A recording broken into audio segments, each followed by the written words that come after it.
All right, teammates.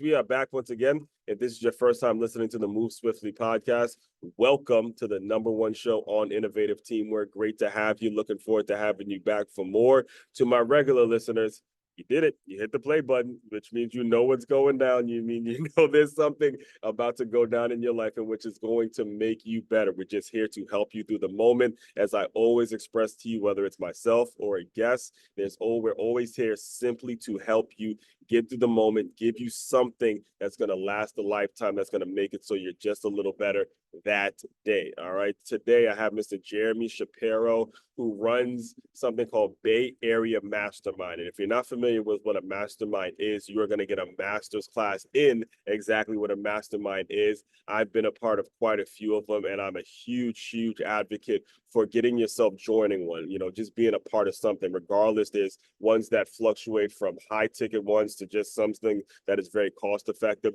Get yourself around people that can hold you accountable. And, it's so very important. So all that being said, before I make the intro too long, Jeremy, welcome to the show. How are you? Awesome. Thank you so much for having me. Stoked to be here. And it's always great talking with fans of Masterminds because you get it. At least it's such a great conversation. I'm looking forward to our talk.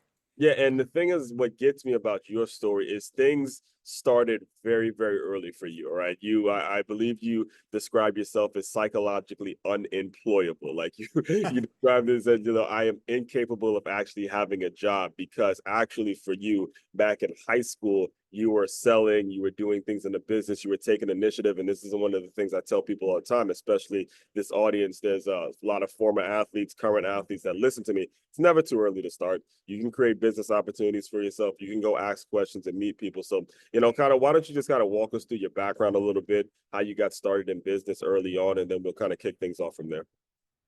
Yeah, so I've always been an entrepreneur at heart. My entire career has been entrepreneurship. Going back sort of before that, even as a kid, I had businesses, coming through grade school and all. And during high school, I had my first, I would say, real business, meaning multiple paying clients, starting to build out a team and all that. And as I got into university, I was trying to balance course load and business load. Mm-hmm. And I got to this tipping point. And so I had a really tough decision to make, as many of us do.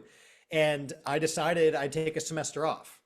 I'd get the Now, business, was this in Boston or in yeah, this was the East Coast in the the Boston East area. Yeah. Coast? Right, yeah. I grew up in Maryland, so I Oh, know. right on. Yeah, Yeah, both areas are right. you get it. Mm-hmm. And coming from a family, both my parents are educators. Mm-hmm. To have that conversation about putting, university on hold is not an easy conversation. But I did that. I built out the company, hired team, hired people smarter than I was, who knew stuff better than I did, which is a really good point for our listeners. You hire people smarter than you and better than you. Right, They do exist, and those are the ones you want to hire.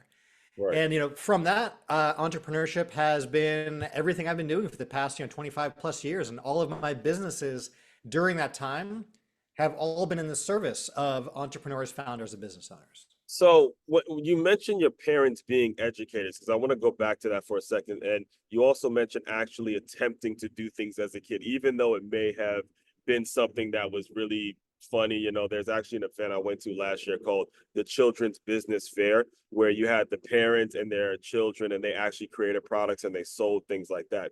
Do you think that being raised by educators were able to kind of help you expedite the college process in a way? Because again, as someone that's young, you're selling things, and then you see in your parents go through the education system, which means you're obviously getting some insight on exactly what this whole college thing is. So it's not like it's new to you. What do you, because the reason I'm asking is because a lot of kids aren't exposed to that, or they don't maybe recognize the effect that their parents have on them or a guardian has on them and things like that. Yeah, it's a really good question because we are a product of our upbringing in many ways, Exactly. right? So many entrepreneurs you'll talk to, or some will share with you, they grew up in an entrepreneurial family, right? Yeah, Um, yeah. My dad ran his own business. I mean, I would joke around and tell people, my room was like the Under Armour, new guys on the block. My sister was like Reebok, and my parents was like Nike, the big guys. So it was sometimes there would be some weekends where it'd be like a damn factory in there where everyone was on their laptop just working, doing things, man. Yeah. Well, if you're surrounded by it, then you Yeah, don't know anything different than that. yeah. And I think for most people, growing up, you're sort of on that conveyor belt of Uh-huh. school to college to internships to jobs to career to retirement to, Mhm. that's it. Um, and to do something different, to veer off that, Hmm. that's usually where you become, the select weirdo who's doing something different. Yeah. And that's not a bad thing, but it means there's that social pull back in to return to the norm to do what everyone else is doing. Hmm. So especially sort of leaving that formal education environment to do my own thing that was different than anybody else I knew, isn't the easy path. But looking back, I find the most formative, the best life experiences Hmm. never come from making the easy decision. They always come from choosing to put in the work and choosing to do the hard thing and Right. choosing to take on a challenge. Right. Those are where those really core memories and life-changing experiences come from. Now, one, can you, all right, that's a great point. Great point. I want to make sure we kind of land there for a second because one of the things that I did hear you mention, and I listened to you on previous shows, is that your businesses were cash flow positive. All right. And this was before the tax IDs, before the EIN, before all of the stuff, the logos and all that other stuff. You just made sure cash was coming in.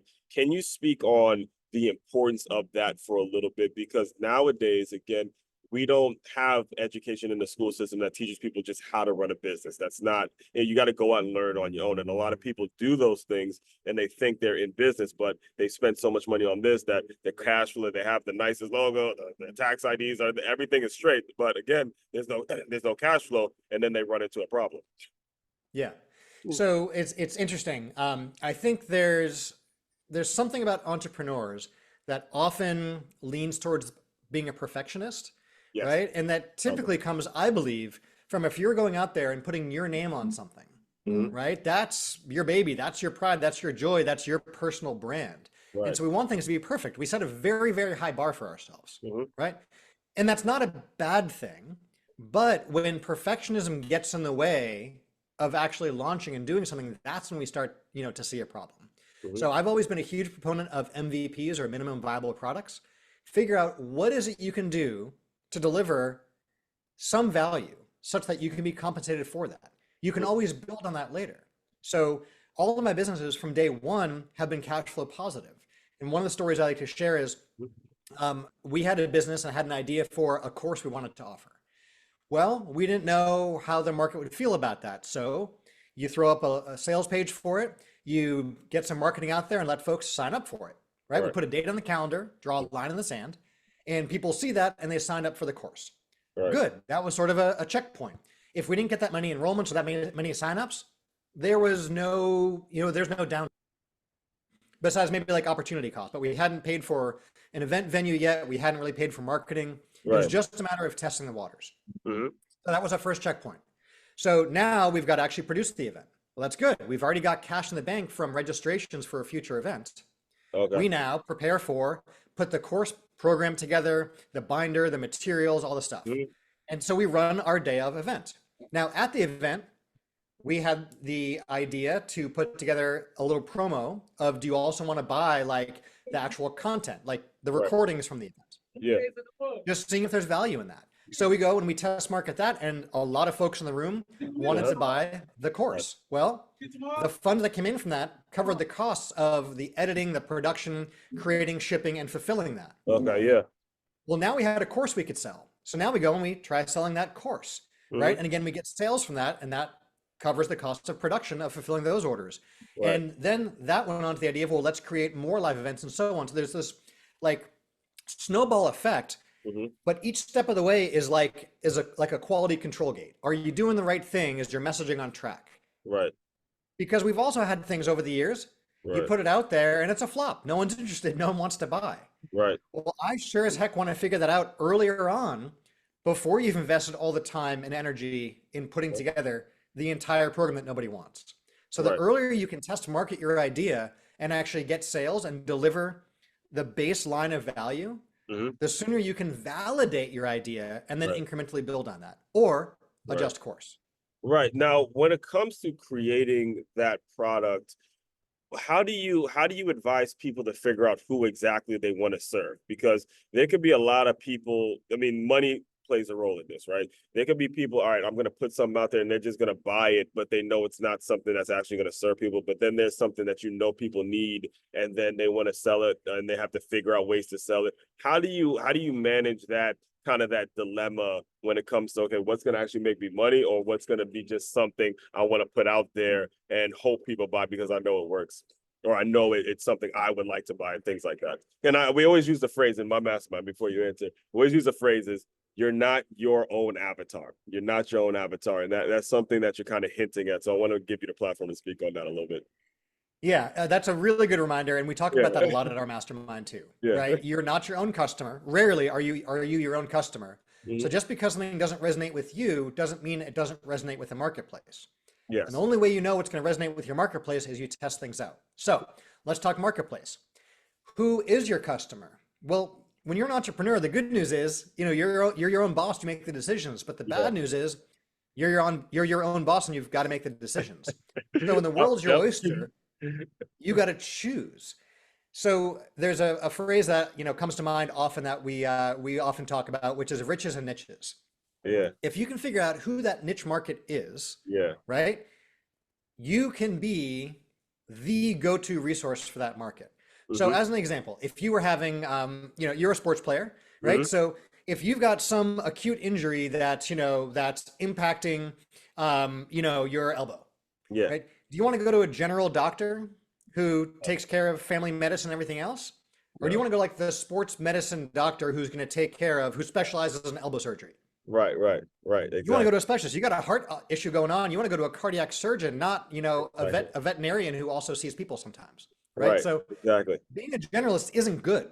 So if Right. you're ever talking to someone and they're sharing with you that, oh, my customer is anybody, really anybody out there should buy my product, that's not a good thing.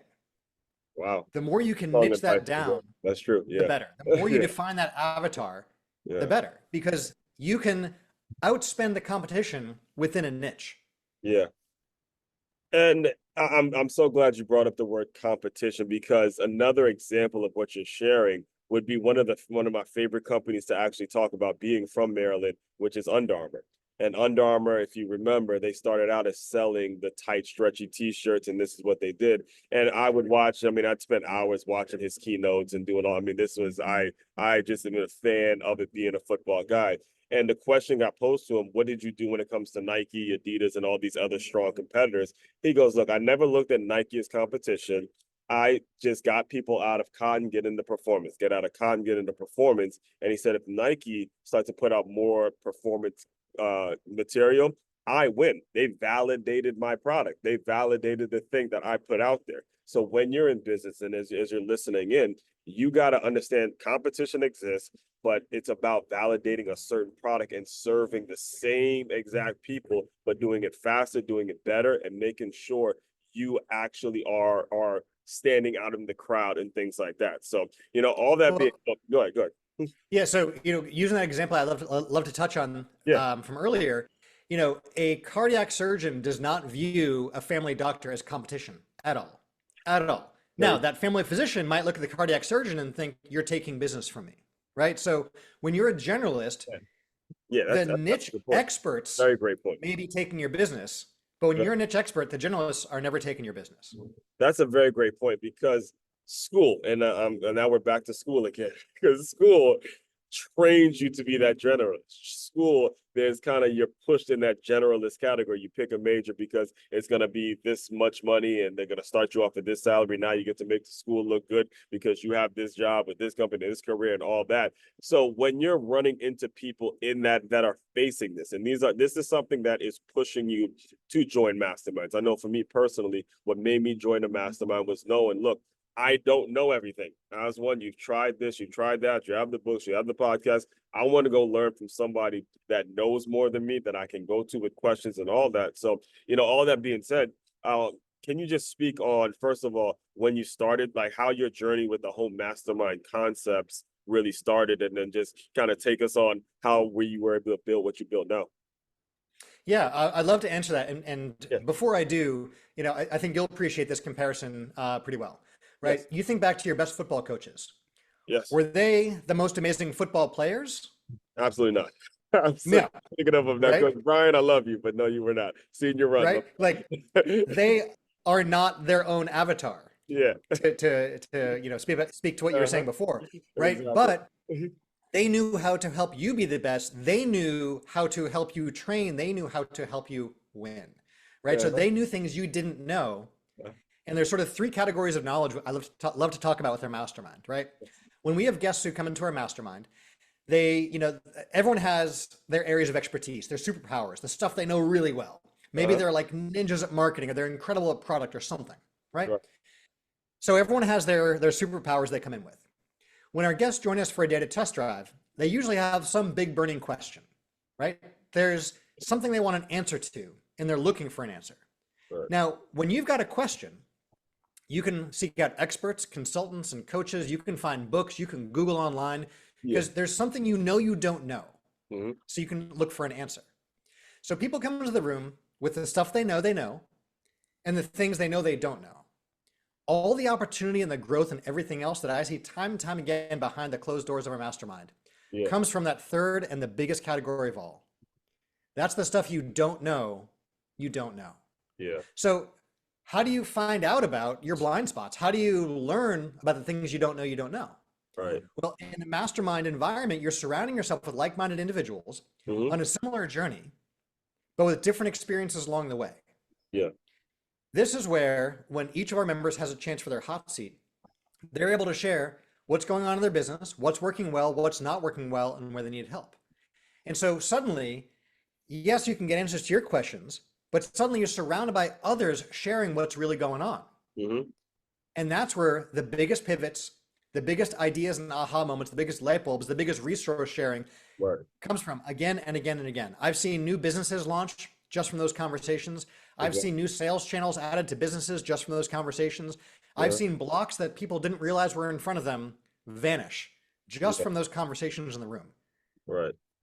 Have you ever had to, and this is just kind of out of curiosity, have you ever had to fire someone from what they were doing before? And I ask this because I remember when I first joined the mastermind, I would try to do everything. I tried to build my own websites. I tried to go on GoDaddy, go to Canva and make everything nice. And then I put it out there and asked for their feedback. And the head of the mastermind, his name is Dre, he goes, "As one, you are officially fired from this job. This is not your place to do it. This is no longer your job. You're gonna go pay someone to do it. Yep. You're gonna focus on speaking, you're gonna focus on being an author, you're gonna focus on doing the stuff we know you're good at, but you are not doing this anymore." Have you ever had situations like that in which you just have to, hey, listen, you ain't doing this no more? Yeah. Well, the entrepreneurs by definition we're bootstrappy people, right? Yeah. We get things done, Uh-huh. right? There's something that helps make us an entrepreneur, and that's that we see a problem in the Hmm. marketplace. We understand and think of a solution for it. But here's the most important part, number three. We feel empowered to and then do something about it.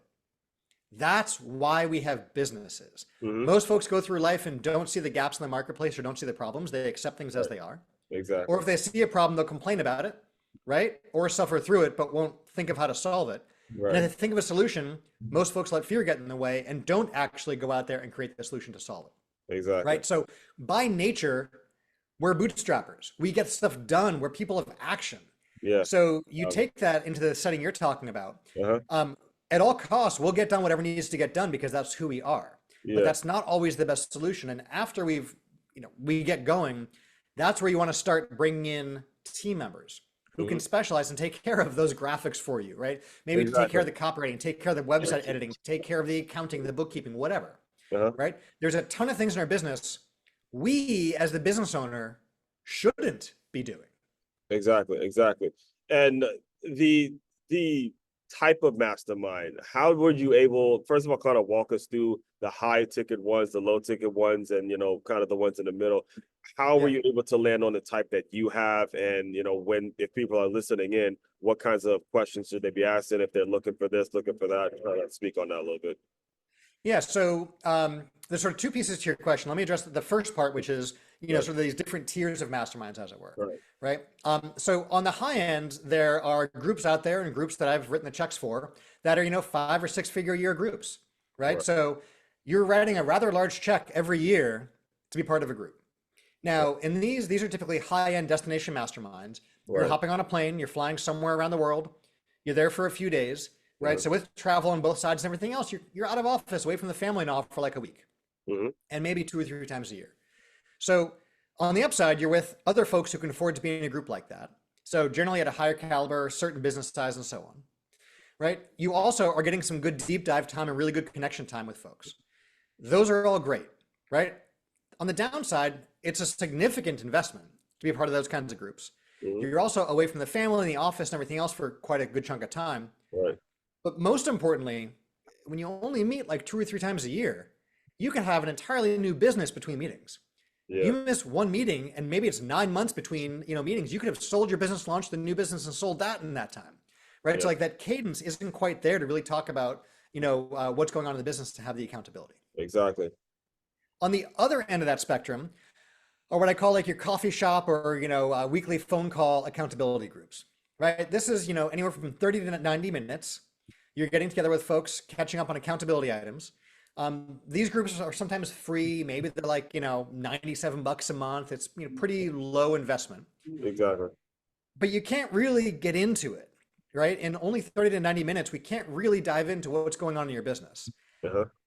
With a lower investment as well, there's typically a higher turnover. People don't show up. If it's a free group and anything in their business comes up, they probably won't show up to the accountability group. So Exactly. much for accountability. Exactly. When it's free, I mean, when you don't have to pay for it, most likely. And then even the host, sometimes, if it's free, they're paying with their time at this point. So if Right. they get people that aren't committed, they're not. And even if they do get people that are committed, it's not likely that they're going to last for a very long time.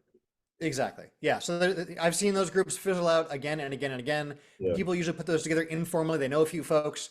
They put that structure in place, and then life gets in the way, and they fizzle all apart. Right. You also don't really get to deep dive into anyone's business with that short amount of time, and the 1 week cadence is too short to do meaningful work on the business and Yeah. move the business forward. So the 1000%. sweet spot in the middle that we found, and this is how we run the Bay Area Mastermind, Mhm. is we meet once a month for a full day of working on the business. Mhm. In that 1 month period, that's enough time to implement meaningful change on your business Mhm. and do the work you've got to do to meaningfully, impactfully change your business going forward, Right. yet still not be at the point where you've turned over and sold a business and launched 2 new ones, right? So, Right. the cadence is just right to have accountability, to have new things to share and new things to Uh-huh. get feedback on, and lay out new accountability for the month going forward. So that's the Right. structure that we use. Every one of our members during the day has a chance to have a facilitated hot seat where Mhm. they go through what's been going on in the business with their accountability items, what's working, what's not, and where they need help. And that's really where the value for all the other people in the room comes Right. from, is by everyone sharing. It's like having a virtual lab of people running experiments in their own businesses, and you Exactly. get the best practices of what's working and what's not. So you get to shortcut your way to the success there. Now, one of the things I heard you mention in one of your previous shows is kind of running your business as an owner. And this is when things get overwhelming. And I'm sure a lot of you listeners understand this feeling that your business can end, I believe you said like in one or two ways. One of the ways is that you actually sell your business, and you actually were speaking of a client that sold his business. I can't remember if it was a his or a female or a male, but they sold it for 7 figures, and then they were able to create some side hustles that kept afloat and things like that. When it comes to the advice that you're giving to business owners, or whether they're members of your masterminds and and clients and things like that, can you speak on how you're able to get them to see the bigger picture of understanding the importance of potentially selling your business and not letting those overwhelming feelings be, look, I'm just gonna, throw in the towel and be done with it, which unfortunately I've been in fitness for quite some time.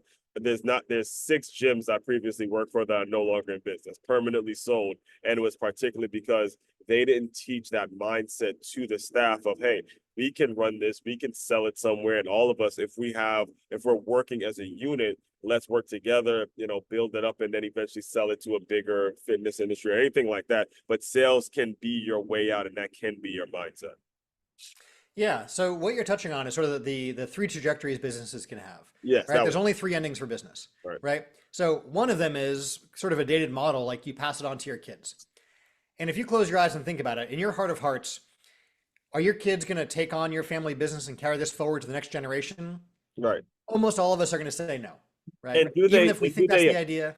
the thing is, I gotta make a point on that, because as a sports guy, there's a lot of that. There's a lot of nepotism.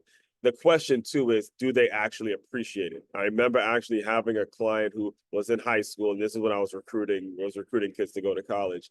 And the kid, when it came to actually his future and going to school and just don't wanting to do something in the future, his whole mindset was, I'm just going to run my dad's company, never really venturing out, never. And do they actually? So I bring that up because when you give it off to someone that's a family member, you got to be very careful with that, because this isn't a big deal to them. This is just normal. This is just the way they pay bills. And it's not something that they necessarily are as passionate about as maybe a client or someone that's on the outside looking in.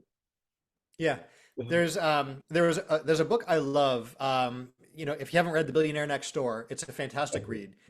But one of the pieces I love in that is, you know, the research that was done from the Atlantic Foundation. They went sought out the advice of some of these multi-generational foundations, like the Ford Family Foundation, the Rockefeller Foundation, and all of these. Yeah. And what they found is, these titans of industry who left behind these massive foundations to do good in the world. Yeah. After they were no longer here and it passed on to the next generation or future leadership over the decades, Wow. rarely did it stay on mission or stay on track or live up to what that person would have wanted. Wow. And so that led them to say, well, maybe we create this foundation, but we wind it down because we're not going to pass this on. So how do we intentionally wind this down, seeing that the Ford Family Foundation, Rockefeller Foundation, and so on didn't really stand the test of time after the fact, right? Wow. Well, thank you for recognizing. I got to get a copy of that. On to your kids. That's important. Yeah, that's a big one. Or the kids are assuming they'll just take over this business. Well, are they looking at it as a cushy job, or are they actually looking at running this thing as a business? Very right? So, right. So that's one of the ways it can go. Passing on to the kids, it rarely ever happens. Even if you think it might, it rarely goes well. It does happen, but it's the rare outlier, right? The second option, this is the most common one by far, is you just close up shop. You wind up the business, you shut it down. Yeah. That is where almost all of the businesses go. Yeah. And that's the hard part, man. I've seen that too much. Too often I've seen that. Yeah, it's hard to admit, but you shared the examples of some of the gyms you saw, right? Yeah. We see this all the time. Someone tries out a business and then just hangs it up, right? Not the nicest outcome we're looking for. Right. The third option is you sell the business. Well, then you get to build something that puts a time frame in place, right? You get a payday from that. It's going off to someone else who sees value in that and will continue it on, and so on. So, given the choice of attempting to pass it on to your kids who don't want it, right, winding it down and you're just done out of business, or selling it, which sounds the most attractive? And we think about it with that lens, selling a business starts to sound pretty good. So once we're set on the idea of that's the direction we want to go, now we ask, what do we need to do to have a saleable business? And that comes down to, you love this stuff, teams, systems, management, all that. When you have that in place, now you have an asset that doesn't rely on. Right. Yeah. So Robert Kiyosaki in the Cash Flow Quadrant, I love how he lays out this journey that people go on. Again. All right, I actually just posted this today because here Robert Kiyosaki is again making an appearance on the Move Swiftly podcast. Beside my own books, his book has been mentioned the most on this show. All right, Robert Kiyosaki. And again, you guys have heard from a ton of different business owners. You heard from me a lot. That if you have not read that book, and you're a listener of this book, a listener of this show, there's a huge problem, because it gets mentioned virtually on every single episode. Robert Kiyosaki, whether it's the quadrants that you're about to refer to or the actual book Rich Dad Poor Dad. I'm telling you, Robert, if I ever get you on, man, it's gonna be a great conversation. Love it. So you and our listeners know just how great that book is, but in a nutshell, the journey people typically go on from employee to self-employed across a huge chasm, which isn't part of that graphic, to the other side, which is business owner and investor. Is a path. But if you ask most business owners if they're self-employed or a business owner, many will say they're a business owner. Then I like to do this one simple litmus test. If you were to step away from your business for a day, for a week, for a month, 3 months, and then you came back, would your business be the same? Would it be better? Or would you be looking at a dumpster fire? Right. For most folks, they can't imagine stepping away for a day or even a week. Right. So if you've got a business that you can't step away from, the business is too dependent upon you. How can you sell that as a saleable asset? to a new business owner. They're Right. going to come in as an owner operator, and you're basically selling someone a job. That's way less attractive than selling someone an actual business. Actual business, right, right. And that flips the mindset. I even actually heard Jeff Bezos refer to this. I mean, he was of all people was very honest and saying, "Look, companies don't last forever. You know, the CEOs, the founders, they're not going to last forever. So everything has to be about creating a system that works harder than you. All right, that's one of the biggest things I've taken away from actually being a part of a mastermind is learning that your system has to be working 10 times harder than you are while you're sleeping, stuff's coming out, while you're, vacationing, while you're not even looking at your phone or your laptop or anything, stuff is coming out that could potentially bring you more clients and bring you more business. So, the work you're doing is incredibly, incredibly important. I do want to be very, very respectful of your time. I definitely appreciate you coming on. Can you just talk a little bit about what's next? What do you see coming down the pipeline? If people want to get in touch with you and get involved in what you're doing, where do you send them? Yeah, everything I publish and write about, and I love interviewing fellow entrepreneurs who found what I call entrepreneurial freedom and sharing what their journey is like and all. That, as well as resources and stuff we've been talking about, is all at bayareamastermind.com. Uh-huh. That's also where you can find out about how we run our mastermind, what our test drive process is like. You can apply to test drive our mastermind, and then we hop on a call. No Uh-huh. obligation. Go through your application, see where you're at, and see if a mastermind is really a fit for you or if it's not, because they're not for everyone. And all that info is over at bayareamastermind.com. And would love to chat with our listeners about their business, see where they're at, and help them see what's next. Yes, and that will also be included in the show notes as well. So, Jeremy, the final thing I do to close out all the shows is I want you to use your imagination a little bit. You are back in high school, man. You got people working, you grinding, you got sales coming, all sorts of things that are happening in your high school self. Pretend that high school version of you has come into the Zoom room. Give him some words of encouragement, and we'll officially close. Get out there and do it. It's easy to let fear get in the way, Yeah, but you start with something, right? yeah, Figure out whatever that MVP is, launch that. It doesn't need to be perfect, fully fleshed out. Deliver the smallest amount of value that someone's willing to compensate you for, and then build on it from there.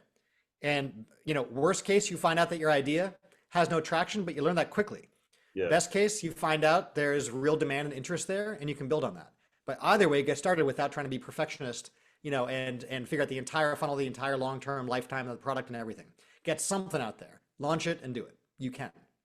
That's it. That's it. And for you regular listeners, the reason I close with that question is because I want them to talking directly to you if you're in that situation. You got something on your heart, you got something you want to do, get out there, go do it, go sell it, figure out the steps along the way. So all that being said, fellow teammates, continue to move swiftly. We will talk more soon.